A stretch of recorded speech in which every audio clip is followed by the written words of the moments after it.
testing, but you have to actually see that pilot turn into a long-standing, long-term contract. Do you have any tips or advice to startup founders who wants to turn their product into lasting product in the enterprise? Yes. Is it the building context? So there's the context element of it, but the other element is being obsessed with the user behavior patterns and how the users are using the product.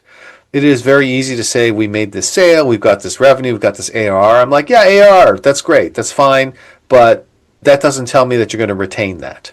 Right? The net revenue retention is more important, and you need to be able to make decisions more quickly than waiting a year and seeing if they churn or not. So you need to be able to monitor people's usage of the product and see whether they are continuing to use the product, in which case they're likely to stay, or whether they've stopped using the product, in which case they're likely to go. So the number one advice I have for founders is stay close to what your customers are doing. Make sure that you carefully instrumented your product and are tracking the actual level of engagement that occurs, because that's going to be the best proxy for what will eventually matter, which is net revenue retention.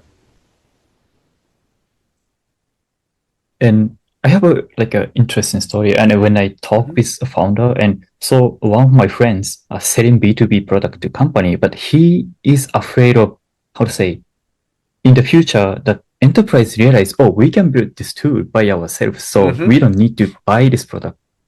As you mentioned, AI, the company should explore and leverage AI and build something for themselves, right? So in that sense, the more company don't buy the AI tools, or how does the market shift? Well, here's the key. Remember that as people are building things, they're vibe coding them up and what have you, maintenance is a challenge. So vibe coding and all those things are great for tooling, things that are temporary, things that